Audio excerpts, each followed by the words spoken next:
Readings of the I Am Discourses of Saint Germain. Discourse 3. Saint Germain, Invocation. Thou infinite, all-pervading presence, with thy mighty radiance surging forth throughout the atmosphere of earth, we give praise and thanks for the onrushing Christ power of love and wisdom, which with no uncertainty is raising the consciousness of mankind above the sordid selfishness of the activity of the outer self. We give praise and thanks that we have become conscious of thy mighty active presence at all times, and that in the conscious recognition of thee, thou dost charge our minds and bodies with thy pure presence forever. I bring greetings from the radiant host to you all. The Discourse. From within the radiance of the great electronic belt I am projecting this today. From the heart of the golden city of the twin rays come forth, upon which are the speech, the light and the sound.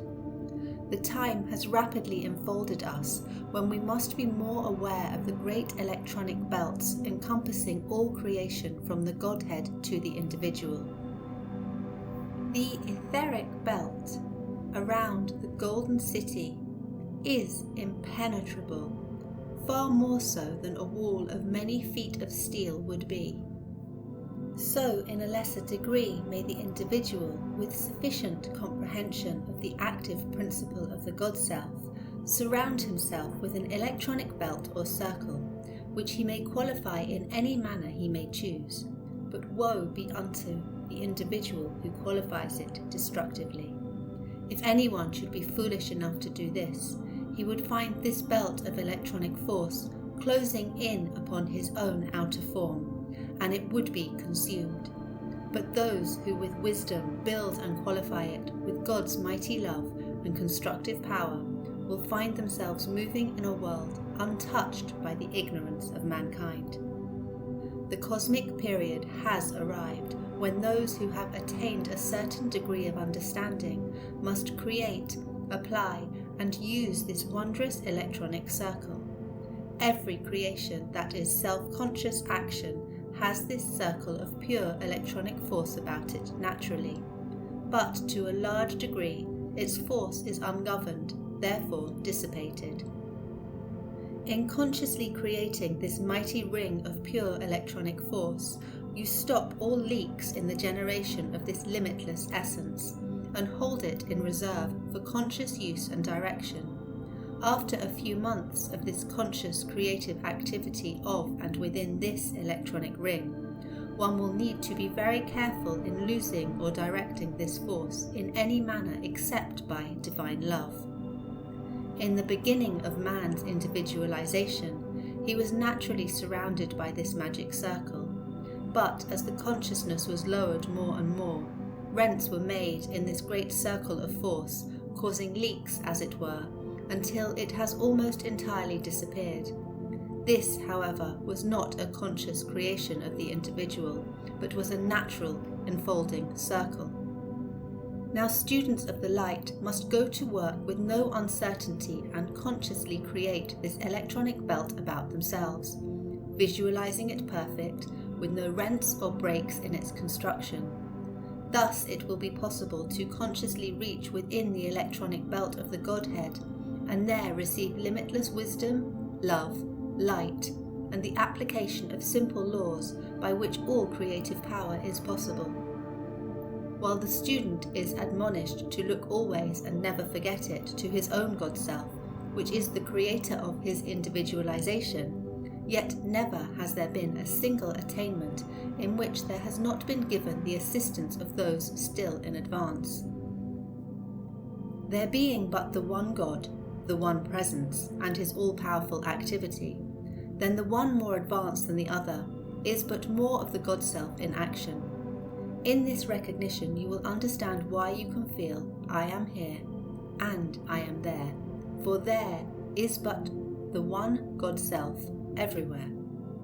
When the student can once understand that the ascended host of masters are but the more advanced consciousness of himself, Then he will begin to feel the unquestionable possibilities within his grasp.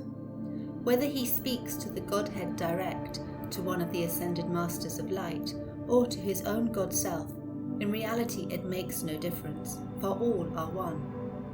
Until one does reach this state of consciousness, it does make a difference, for the individual is almost certain to feel a division of the one self, which is not possible to be made except in the ignorance of the outer activity of the mind. When the student thinks of the outer expression, he should at all times be aware that it is but the outer activity of the one intelligence, guarding himself at all times against trying to divide in his own consciousness this one mighty God power centered in him. Again, I must remind you that this limitless, mighty power of God cannot intrude its wondrous powers into your outer use, except by your invitation. There is only one kind of invitation that can reach and lose it, and that is your feeling of deep devotion and love. When one has generated about himself this electronic belt or ring, there is no power that can penetrate it except divine love. It is only your consciousness of divine love that can penetrate within this great inner blazing belt of the Godhead, through which the Godhead sends back to you its great outpouring, mark you, through his messengers. Transcendent beings so far surpassing anything of your present conception that it is not possible in words to convey to you the majesty of the love, wisdom, and power of these great ones. At this point, let me remind you again that the student who will dare to do and be silent will find himself lifted into the transcendent radiance of this inmost sphere. Then, by experiencing and seeing, will he comprehend this of which I have spoken. The soul who is strong enough to clothe itself in its armour of divine love and go forward will find no obstruction, for there is naught between your present consciousness and this mighty transcendent inner sphere to obstruct the approach of divine love. When you have touched and seen within this inner circle, you will then understand how imperfect is the present expression of divine love. Once one becomes consciously aware of these great spheres to which he may reach, he will find himself fearlessly reaching deeper and deeper within the radiance of this mighty intelligent hub of the universe, from which all worlds, all creation have proceeded. There are among you strong, dauntless, fearless souls who will understand this and be able to use it with great blessing to themselves and others. There are those who will understand and see that the presence which beats each heart is God in action, that the activity sending the circulation through the body is God, that the essence charging forward to vitalize the outer form is God in action. Then, oh, beloved students, awake to this now.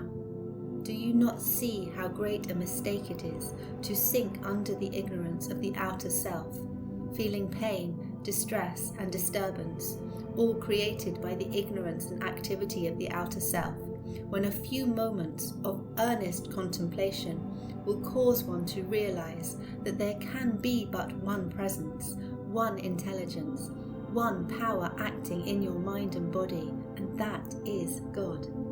You will see how simple, yet powerful is this consciousness within you to loose the full recognition of the great, pure activity of God into your mind and body, and to let its wondrous, transcendent essence fill full to overflowing in every cell.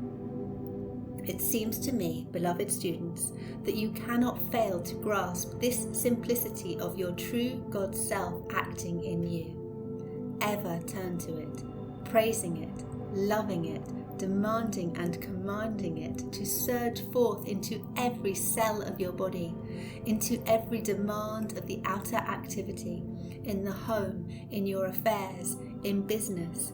When your desire is sent forth clothed in the God presence, power and intelligence, it cannot fail. It must bring to you that which you desire. desire is but a lesser activity of decreeing. Decreeing is and should be the recognition of the accomplished desire. Beloved students, do forever put away any fear of the use of this great power. You know, without being told, that if you misuse it, you will experience inharmony. If you use it constructively, it will bring such blessings untold that you can but give praise and thanksgiving for the moment when you awakened to the fact that this limitless power is omnipresent, ever awaiting your conscious direction.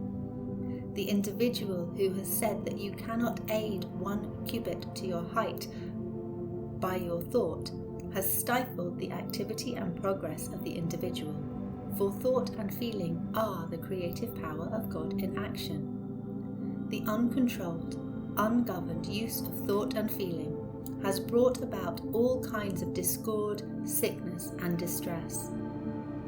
Few, however, believe this and keep going on and on, continually creating by their ungoverned thought and desire chaos in their worlds, when they could as easily as a breath face about, using the thought constructively with the motive power of divine love, and build for themselves a perfect paradise within the period of 2 years. Even physical science has given proof that the body or outer form completely renews itself within a few months. Then you must see that, with the conscious understanding and application of the true laws of your being, how easy it is to cause perfection to manifest in your entire body and every organ to leap into its perfect, normal activity. In a short time, it would not be possible for inharmony to enter your thought or body. O children, reaching to the light. This great privilege is the open door of God before you, which none may shut but yourselves. None may obstruct or interfere with it but yourselves. Fearlessly use your God-given dominion and power and be free. You cannot attain and hold this perfect freedom except through consciously applied knowledge. Now I shall give you a secret that, if understood by the angry or discordant individual, would tear him or her from that destructive activity, even from a purely selfish standpoint. The angry, condemning person who sends out destructive thought, feeling, or speech to another, who is poised in his own God power, receives back to himself the quality with which he charged his power, while the poised person receives the energy which serves him and which he automatically requalifies by his own poise. Thus, the creator of discord, through anger and condemnation, is consciously destroying himself, his world of activity, and his affairs. Here is a vital point students should understand. When one consciously reaches within the inner electronic circle of God, he makes his outer expression and activity a channel for the ceaseless outpouring of the pure essence from the Godhead. This in itself, even though he may be entirely silent in the outer expression, is one of the greatest services to humanity, which but few not ascended are aware of what it means to mankind. The one reaching within the electronic circle becomes a continual outpouring, and this very radiation alone is a tremendous blessing to all mankind. Thus, eon after eon, there have been those unselfish messengers of God, through whom was poured forth the blessing of those not understanding the uplifting presence of this surging energy. When there is one or more found who can be an outpouring for this great world-up presence, it is likely unto the first trickling of a leak in a dam. As the consciousness is held steady and firm, and as the rent in the dam increases, greater volume of water comes forth, for at last all obstruction is swept away, and the whole force back of it is poured forth into use. Unlike the water dammed up that rushes forward, dissipating itself because it is without direction, The God power thus loosed goes direct to the channel of consciousness most receptive, and there builds itself up, awaiting the opportunity to rush forward more and more. Thus the student of light, aside from his activity in dispensing the truth, becomes, as it were, an artisan well, and from the depths of which flows this mighty essence of God. The students should at all times remember that no matter what their mistakes may have been, God never criticizes nor condemns them, but at every stumble which is made, in that sweet loving voice says, "Arise, my child, and try again, and keep on trying, until at last you have attained the true victory and freedom of your God-given dominion." Always, when one has been conscious of having made a mistake, his first act should be to call on the law of forgiveness and demand wisdom and strength not to make the same mistakes a second time. God, being all love, must have infinite patience, and no matter how many mistakes one may have made, he can always, once again, arise and go unto the Father. Such is the love and freedom within which God's children are privileged to act. There is only one mighty, invincible, evolving process, and that is through the power of consciously generating divine love. Love being the hub of all life, the more we enter it and use it consciously, the more easily and quickly we release this mighty power of God, which is always standing as a dammed up force, waiting to find an opening in our own consciousness by which it can project itself. For the first time in many centuries, the searchlights or rays from the Golden City over the Sahara Desert are set into active operation over America and the Earth. There may be some individuals who will see these rays not knowing what they are. Mankind need no longer think that personalities who continue to generate their destructive forces and long survive. Those who can use this knowledge of the electronic circle should no longer be deprived of its benefits. Give it forth, and the warning with it. Use this statement: I am the fulfilled activity and sustaining power of every constructive thing I desire. Use it as a general statement, for the sustaining power is in everything that there is.